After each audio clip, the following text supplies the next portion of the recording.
Padre, nuestro Señor Jesucristo, te damos gracias en esta noche.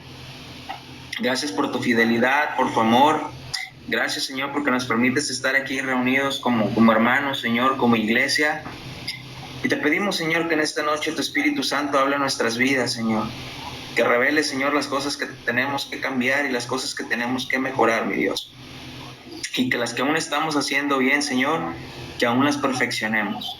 Yo te doy gracias por la vida de mis hermanos que dispone de su tiempo, Señor, para venir y escuchar tu mensaje, escuchar tu palabra, mi Dios. Te damos gracias en el nombre de Cristo Jesús. Amén. Amén. Ok, pues como saben, vamos a iniciar una nueva serie. Primeramente les quiero pedir una disculpa. Creí que sí llegaba antes, ahí le escribí a Israel, pero salió mandado y la verdad no me entretuvieron y ya no alcancé a llegar a tiempo. De verdad una disculpa, pero bueno, pues como saben vamos a iniciar una nueva serie, la cual titulamos Los Milagros de Jesús. Queríamos ver ya sea hermenéutica o la historia de la iglesia, pero esa nos va a llevar más tiempo, ¿verdad? Y de todos ya estamos estructurando ahí cómo vamos a llevar el tema de la historia de la iglesia. Va a estar muy bien, pero yo creo que ya después terminando esta serie, entonces por lo pronto vamos a ver esta serie que es Los Milagros de Jesús. Ok, los milagros de Jesús son hechos sobrenaturales que se le atribuyen a Jesucristo en el curso de su vida terrenal y que han sido recopilados en el Nuevo Testamento. Estos milagros se pueden clasificar o los han clasificado en 4 grupos. Uno de ellos son las curaciones, otro es echar fuera demonios, el otro grupo es resurrección de los muertos y otro grupo es el control sobre la naturaleza. Ok,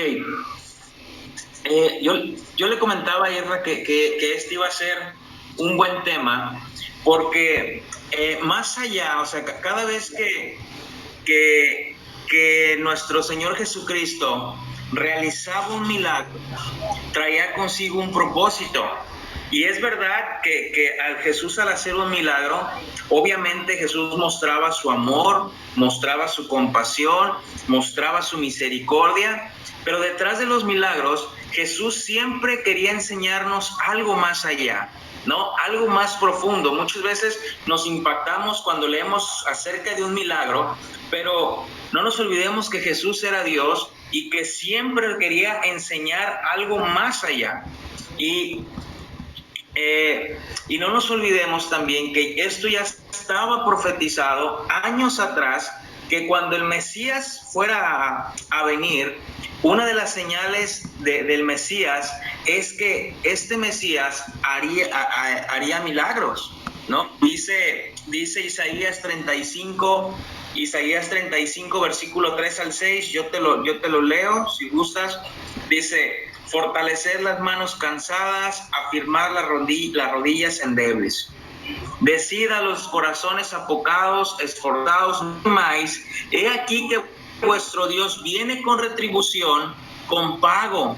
Dios mismo vendrá y os salvará. Entonces los ojos de los abiertos, los oídos de los sordos se abrirán. Entonces el cojo saltará como un siervo y cantará la lengua del mudo, porque aguas serán cavadas en el desierto y torrentes en la soledad. Ok, esto ya estaba profetizado cientos de años atrás, que cuando el Mesías fuera a venir, el Mesías iba a hacer milagros. Pero no olvidemos algo, que la misión o la encomienda de Jesús no era venir nada más a este mundo a hacer milagros. Esa no era su principal encomienda. La principal encomienda de Jesús era darnos esa libertad de la esclavitud del pecado. Él venía a reconciliarnos. Acabamos de terminar una serie que titulamos La Natividad y vemos cómo desde un principio, antes del nacimiento de Cristo, ya se había hablado que un Salvador vendría, alguien que nos reconciliaría con Dios, porque la palabra de Dios dice que tú y yo estábamos enemistados con Dios, éramos enemigos de Dios. Entonces venía este Mesías y este Mesías iba a reconciliarnos. Él iba a traer esa reconciliación entre su Padre y nosotros por medio de su muerte y su resurrección. Por eso dice Juan capítulo 3 versículo 16, ese te lo sabes de memoria, ese hasta no ocupas leerlo, que dice, porque de tal manera amó Dios al mundo, que envió a su Hijo unigénito, para que todo aquel que en Él cree no se pierda, mas tenga vida eterna. Ok, entonces esa era la principal encomienda de Jesús.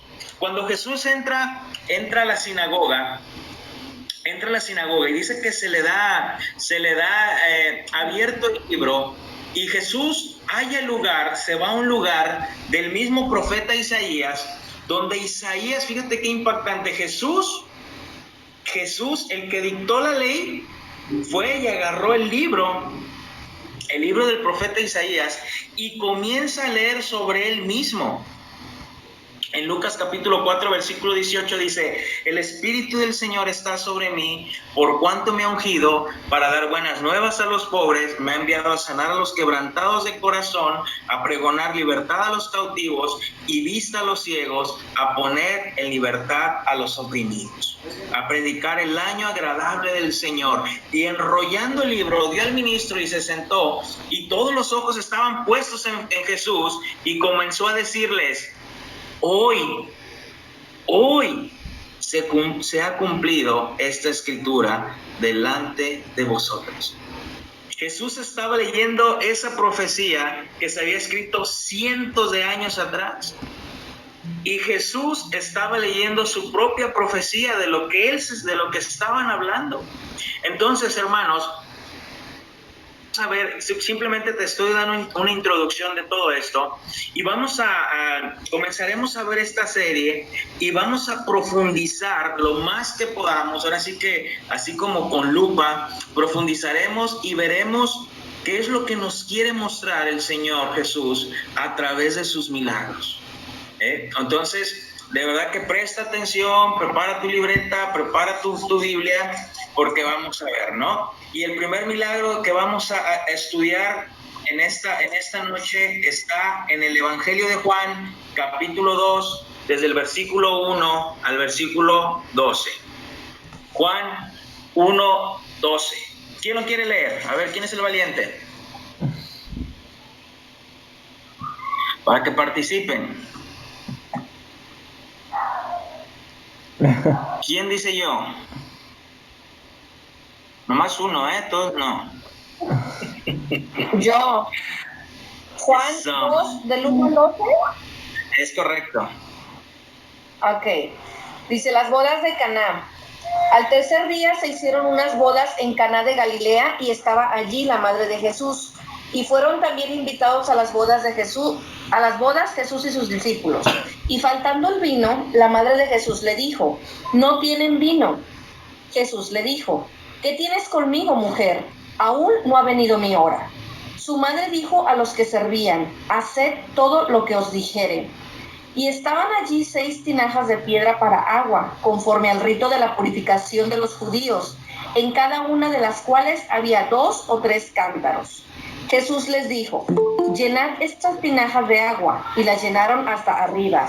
Entonces les dijo, sacad ahora y llevadlo al maestresala. Y lo llevaron. Cuando el maestresala probó el agua hecha vino, sin saber él de dónde era, aunque lo sabían los sirvientes que habían sacado el agua, llamó al esposo y le dijo, todo hombre sirve primero el buen vino, y cuando ya han bebido mucho, entonces el inferior, mas tú has reservado el buen vino hasta ahora. Este principio de señales hizo Jesús en Caná de Galilea y manifestó su gloria, y sus discípulos creyeron en él.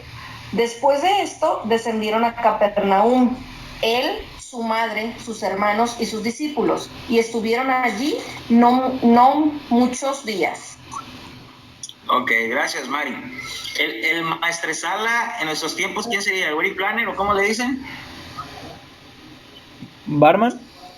No, eso no, ¿verdad? Sí, Irra. No lo pensando en el alcohol, el Irra. Me han contado. Very planning. Ok, muy bien. Ok, vamos a entrar a nuestro estudio. El título que yo tengo para este estudio es Agua hecha vino. Agua hecha vino. Agua hecha vino. Ok. El contexto, siempre cuando leemos, ahora sí que cuando leemos un texto, siempre hay que irnos al contexto, ¿no? Y el contexto son versículos atrás y versículos atrás nos habla que Jesús había sido ya bautizado por Juan el Bautista y que dos discípulos de Juan, ahora ya se habían hecho discípulos de Jesús. Está ahí Juan el Bautista con sus dos discípulos, ve a Jesús y dice, es el Cordero de Dios, el que quita el pecado del mundo, a él sigan. Y esos dos discípulos que eran de Juan se van con Jesús. Eso lo puedes encontrar en el capítulo 1. Entonces después de eso, otro día después, dice la Biblia que Jesús había llamado a Felipe y después llama a Natanael. Y después de eso, la Biblia nos relata que 3 días después, la madre de Jesús y sus discípulos fueron invitados a una boda, ¿verdad? Aquí podemos ver que el apóstol Juan no nos da muchos detalles de esa boda, no nos dice ni quién era el novio, ni quién era la novia, ni cómo era la boda, no nos da muchos detalles el apóstol Juan. El apóstol Juan no se enfoca en la boda, se enfoca en el milagro que Jesús hace. Pero se cree que la boda era posiblemente de alguno de los parientes de Jesús o amigos cercanos de Jesús. Es por eso que le hicieron la invitación, ¿no? O sea, tú no vas a una boda de persona desconocida, al menos que seas, dicen por ahí la palabra colero, ¿no? Que no te invitaron y tú te invitaste a la boda. Cuando yo estaba en el mundo, a veces sí me juntaba con unos amigos que pues queríamos ir a tomar o algo así y me decían, va a haber unos 15 años en tal lado. Y pues no sabíamos ni quién era la de los 15 años y pues nos juntábamos y nos metíamos y luego pues ahora sí que dijeran por ahí no la enviábamos porque íbamos y hasta bailábamos con la quinceañera y se sacaba así de donde como diciendo, pues tú quién eres, ¿no? Pero bueno, entonces tú me invitas a un desconocido boda y podemos ver aquí, ¿qué podemos ver aquí, hermanos? Que realmente nuestro Señor Jesucristo no era una persona apática. O sea, no era una persona apática, sino ¿quién hubiese invitado a una persona apática a su boda? Hermanos, no. En una boda judía siempre había alegría, diversión, risas, música, baile, bebida.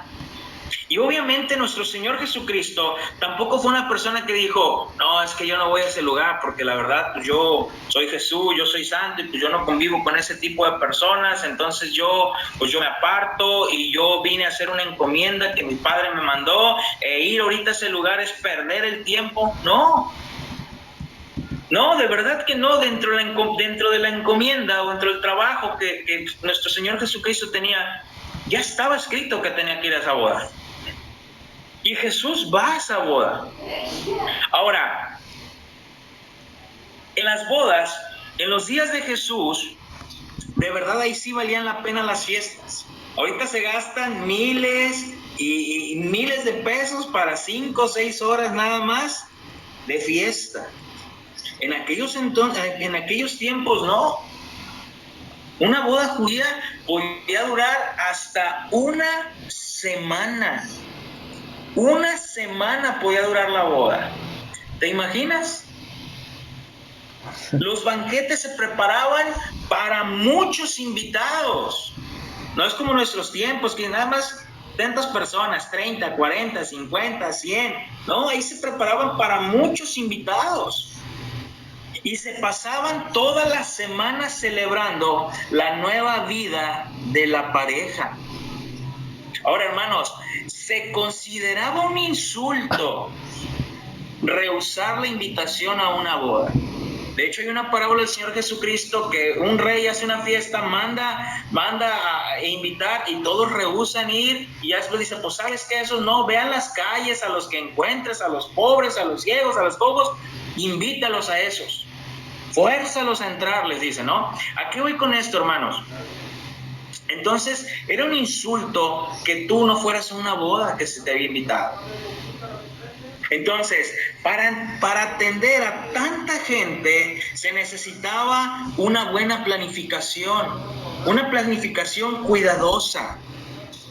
Era una vergüenza que se te acabara la comida o el vino y no pudieras estar los 7 días o el tiempo que duraba la boda. Era una vergüenza, pues se rompían las leyes tácitas de la hospitalidad.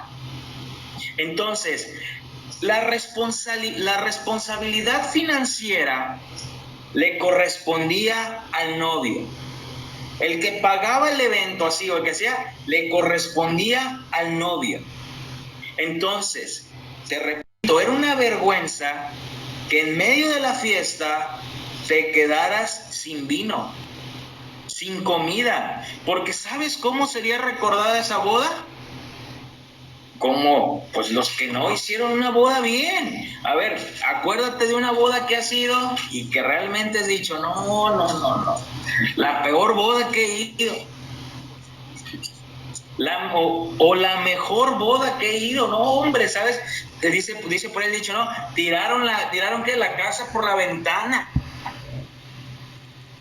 Para mí, si tú me preguntas, la mejor boda pues fue la mía, yo voy a decir, ¿no? Porque pues mi boda, ¿no? Pero así se recuerdan las bodas.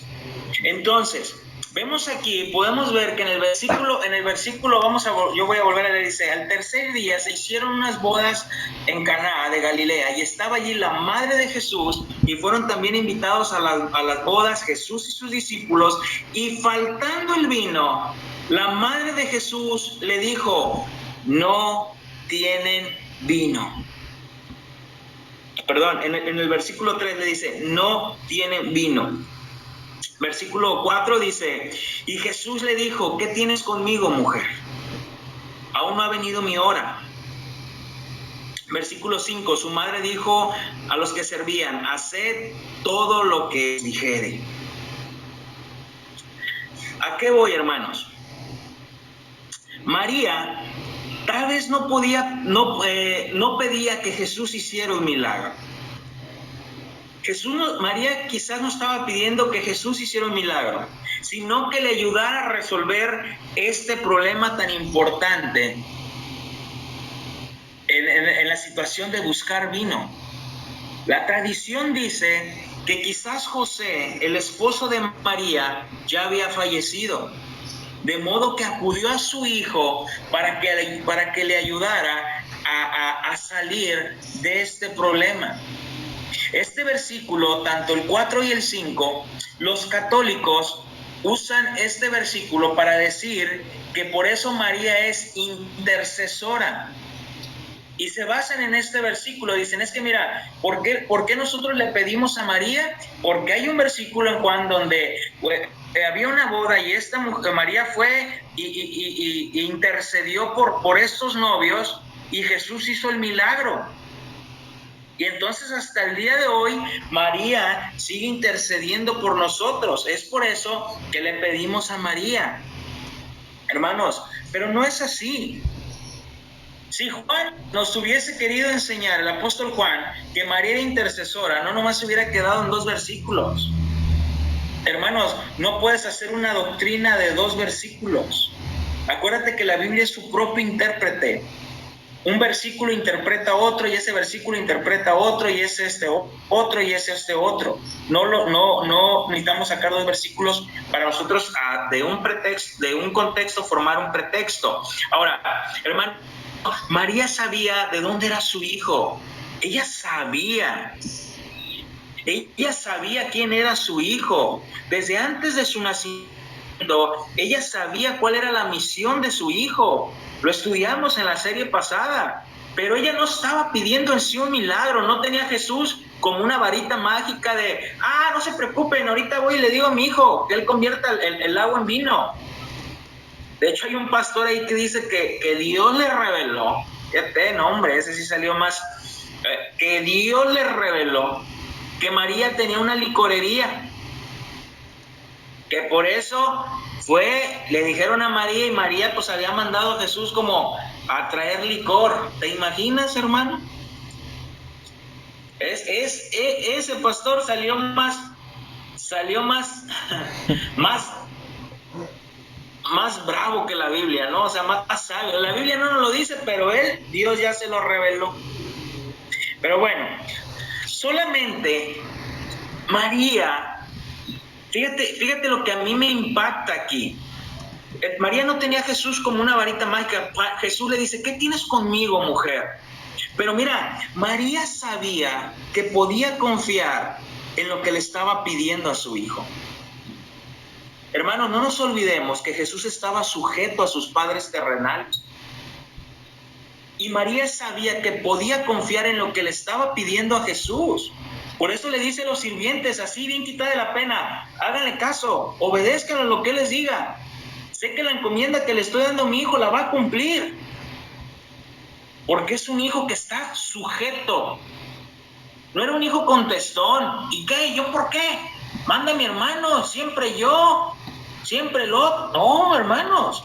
Jesús estaba sujeto. Y aquí parece que Jesús le está contestando a María, así como, ¿qué tienes conmigo, mujer? O sea, ¿qué te traes? Pero no es así. Realmente no es así. Otra versión nos dice aquí, dice, mujer, ¿eso qué tiene que ver conmigo? Respondió Jesús, no ha llegado mi hora. Hermanos, ¿realmente personas pueden confiar algo en nosotros? ¿Somos confiables para otras personas? ¿Somos confiables al momento que ahora sí que vaya la redundancia, nos confían algo? ¿En lo que nos piden algo, somos confiables? No se nos olvide que Dios nos confió predicar el Evangelio, las buenas nuevas, y somos confiables al hacerlo. Entonces Jesús aquí le respondió, mujer, o en otra versión hasta le dice madre, pero en el griego la mejor traducción es señora. Señora, ¿eso qué tiene que ver conmigo? Hermanos, Jesús no estaba diciendo,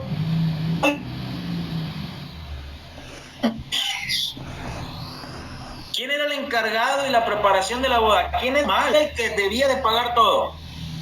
El novio. Jesús está diciendo, ¿eso qué tiene que ver conmigo?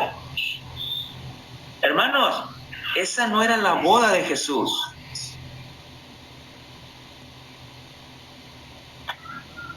Jesús después tendría una boda, pero su hora no había llegado. Y es la boda del Cordero. Pero esa no era su boda. ¿A qué se refería Jesús cuando dijo, mi hora no ha llegado? Y si podemos leer los evangelios, Jesús usaba mucho esa palabra. Y la hora vendrá, y la hora llegará.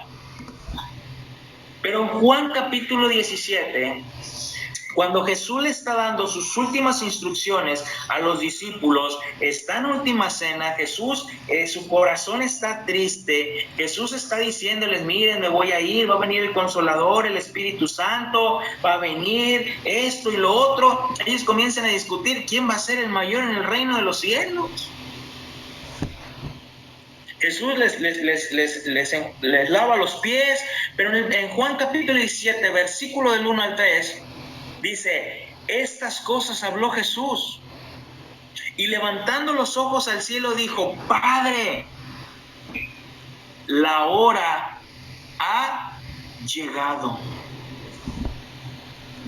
Glorifica a tu Hijo para que también tu Hijo te glorifique a ti, como les he dado potestad sobre toda carne, para que dé vida eterna a a todos los que le diste. Y esta es la vida eterna. Y esta es la vida eterna, que todos los domingos se congreguen. Y esta es la vida eterna, que te conozcan a ti, el único Dios verdadero, y a Jesucristo, a quien has enviado. La hora había llegado. Mateo capítulo 26, versículo 45 al 46. Jesús está en el Getsemaní, está orando. ¿Cuál versículo? Mateo 26, versículo 45 al 46. Entonces vino a sus discípulos y les dijo: dormid ya, descansad. He aquí ha llegado la hora, y el Hijo del Hombre es entregado en manos de pecadores. Levantaos, vamos, ved, se acerca el que me entrega. Esa era la hora, hermanos. No puede haber bodas del Cordero si primero no hay una muerte y resurrección de Jesucristo. Por eso Jesús dijo: mujer, ¿y eso qué tiene que ver conmigo? No es mi boda. Hermanos, versículo 6, en Juan, donde estamos estudiando, dice: y estaban allí 6 tinajas de piedra para agua, conforme al rito de la purificación de los judíos, en cada una de las cuales cabían 2 o 3 cántaros. Jesús les dijo: llenad estas tinajas de agua, y las llenaron hasta arriba. Fíjate, Jesús además les dijo: llenad estas tinajas de agua, y estos dijeron: pues que lo que él dijera, vamos llenándolas hasta arriba. Y hasta arriba las llenaron. Ok. ¿A qué se refiere con este ritual de purificación? Este ritual de purificación es donde la gente, antes de comer los alimentos, se lavaban las manos para no estar contaminados. Por si habían tocado algo que estuviese impuro y que ellos no se hubiesen dado cuenta, entonces se lavaban las manos para el momento de comer no fueran a comer. Por eso Jesús decía: no se asusten de lo que entra por aquí, sino de lo que sale del corazón. Entonces, aproximadamente en cada una de esas tinajas cabían 100 litros de agua. 100 litros de agua. Hermanos, ¿te imaginas 600 litros de vino? Ni en las fiestas de Pihuamo, ¿verdad, Mari? Casi. Con esta agua, hermanos, la gente se lavaba por fuera. Pero el agua que Jesús tenía,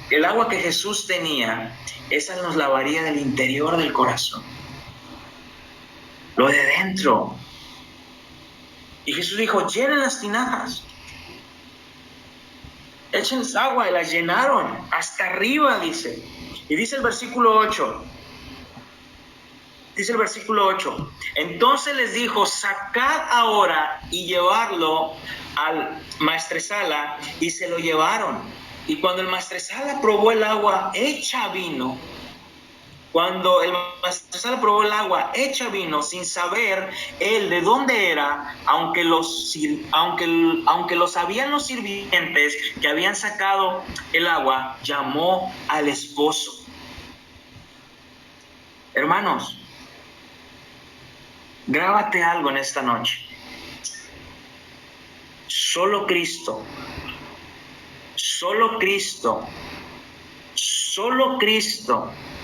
y hasta el día de hoy, solo Cristo puede convertir algo que no es.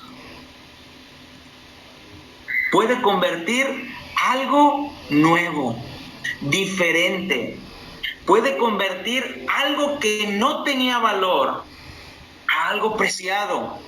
Solo Él puede cambiar las cosas de lo que no era a lo que ahora es. Solo Cristo puede hacer las cosas nuevas. De modo que si alguno está en Cristo, nueva criatura es. Las cosas viejas pasaron, he aquí todas son hechas nuevas. Segunda de Corintios capítulo 5 versículo 17.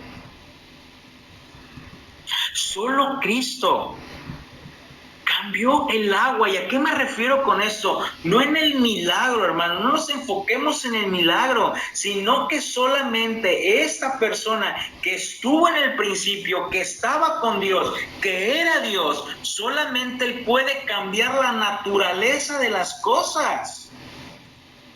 Solo Dios. De agua a vino. No es como esos pastores charlatanes que andan hoy en día ahí yendo a las iglesias y que mueven el botecito y de agua y que lo hicieron vino y lo andan presumiendo vino, hermanos. Eso no. Jesús quería enseñarnos algo más allá. Quería llevarnos algo más allá del simple milagro. Cuando el maestresala lo probó, dijo, sin saber dónde era, versículo 9 dice, sin saber él de dónde era, aunque lo sabían los sirvientes que habían sacado el agua, llamó al esposo, dice versículo 10, y le dijo, todo hombre sirve primero el buen vino, y cuando ya han bebido mucho, entonces el inferior, mas tú has reservado el buen vino hasta ahora, tú has hecho todo lo contrario. El maestresala llegó y le dijo, fue a felicitar, a elogiar ¿a quién? Al esposo. Y le dijo, hombre, wow, qué bárbaro eres. En todas las fiestas que he ido siempre sacan primero el vino bueno y ya cuando ya estamos entrados sacan el vino malo. Pero tú has sacado primero el vino malo y has reservado el vino bueno. El mejor vino hasta ahora, hermanos. Y aquí el esposo tenía de dos.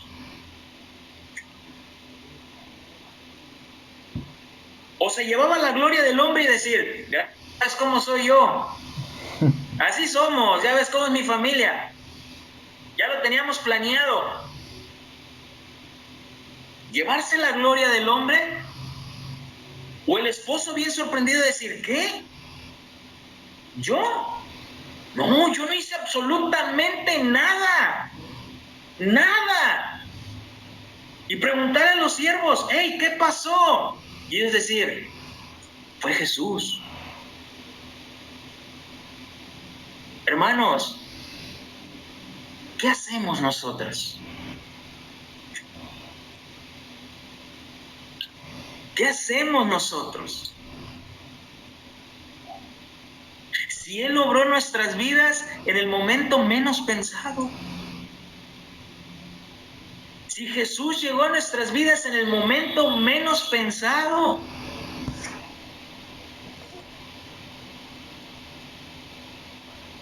¿Quiénes somos tú? El que se va a llevar la gloria y decir, no, es que yo desde niña yo nunca fui tan mala. Yo desde niño nunca fui tan malo, siempre me porté bien, hice esto, me gustaba hasta leer la Biblia. Iba a la misa todos los domingos, por eso el Señor me escogió, porque yo no era tan malo. O decir, no, yo no hice nada. Yo no hice nada. La obra totalmente es de Cristo. A Él es toda la honra, a Él es toda la gloria, a Él es toda la alabanza. Porque Él obró en mi vida sin yo hacer nada. Él. Y solo Él. Dice el versículo 11. Este principio de señales hizo Jesús en Caná de Galilea y manifestó su gloria y sus discípulos creyeron en Él. Después de esto descendieron a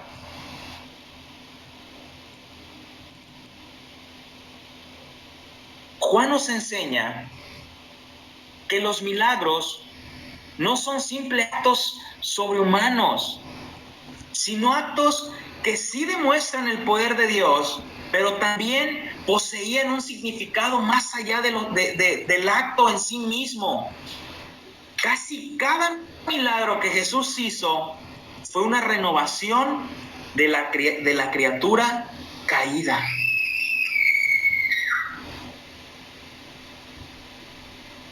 Dice que Jesús se manifestó. La palabra manifestar en el griego es poner en evidencia, se presentó, se apareció, se dio a conocer, se demostró, se hizo manifiesto.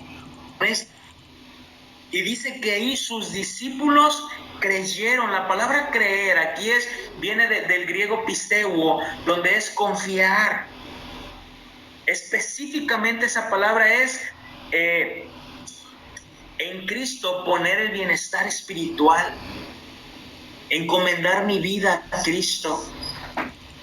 ¿Por qué, hermanos?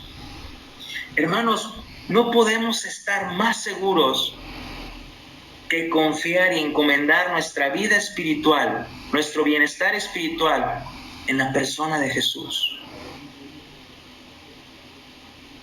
No se nos olvide que versículos atrás, en un capítulo atrás, los discípulos confiaban en su anterior maestro, que era Juan el Bautista.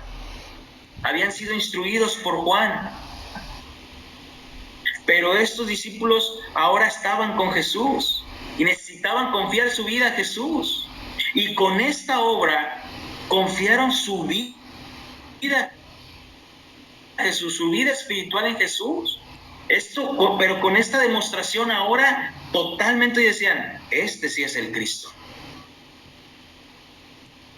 Hermanos, el apóstol Juan comienza hablando de la manifestación de Jesús en una boda. Y mira, voy a usar la palabra curioso, que no es curioso, porque toda la escritura es inspirada por Dios.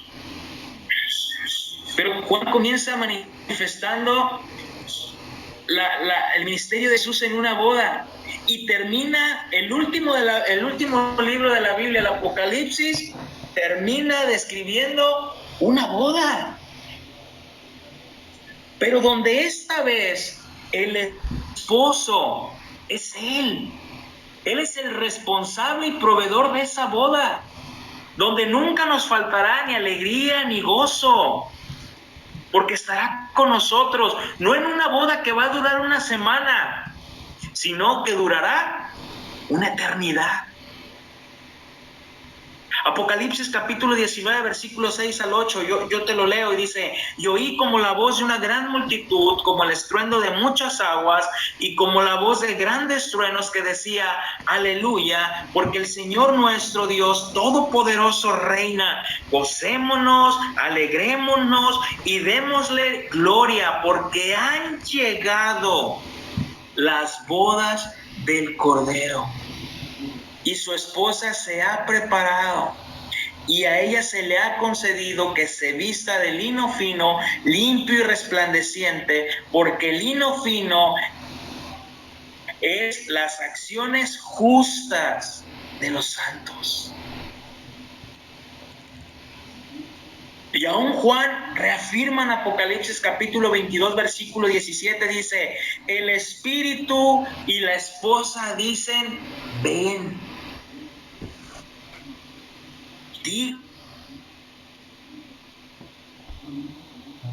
Venga, y el que quiera tome el agua de la vida gratuitamente.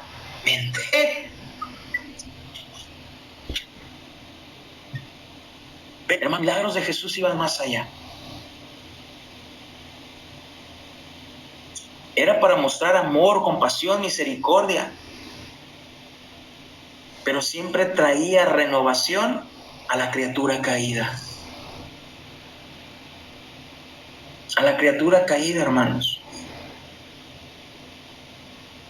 Y en esta noche quiero que te lleves algo. ¿Quién eres? ¿quién eres como el esposo en esta boda? ¿Quién es el decir, ah, sí, mira, pues así lo pensamos por nuestras obras, mira, dimos el mejor vino? O decir, yo no hice nada, todo lo hizo el Señor. A Él es la honra, a Él es la gloria, a Él es la alabanza por los siglos de los siglos. Amén. Solo la persona de Jesucristo. ¿Alguna duda, algún comentario?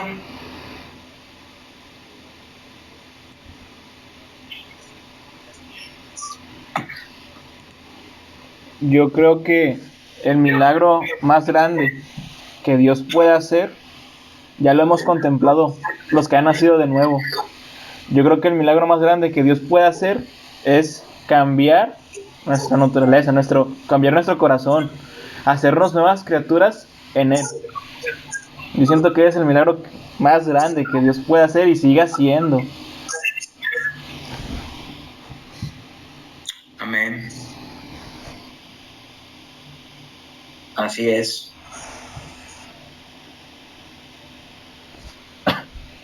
¿Alguien más? ¿Alguna duda? ¿Algún comentario? ¿Alguna crítica a una boda que ha ido? No se crea. Ni invitan. O alguien que nomás está diciendo que ya se va a casar y no se casa. Darwin, ¿por qué te ríes? A ver, y hasta carcajadas. No sé, es que estamos esperando para que dure una semana, la verdad. Pues no. Una boda. ¿Dudas, comentarios? Si no hay dudas, comentarios, hermanos, pues así va a ser nuestra nueva serie. Los milagros de Jesús. Este es uno de los primeros milagros. Estábamos viendo ahí, yo creo que van a ser alrededor de 36, 37 milagros los que vamos a estar estudiando. Va a ser una serie un poquito larga, pero pues mira, nos aventamos un año con el Sermón del Monte, ¿verdad? Entonces, pues bendito Dios, ¿no? Que no nos podemos terminar su palabra, es eterna. Es eterna. Entonces, pues gracias, hermanos, a todos ustedes por estar conectados. Espero que se lleven esta reflexión a su casa. Y pues nadie más, sino para orar y despedirnos y terminar pues puntuales en nuestra reunión. ¿No? Ok, nada más les recuerdo que el viernes tenemos cena de mujeres.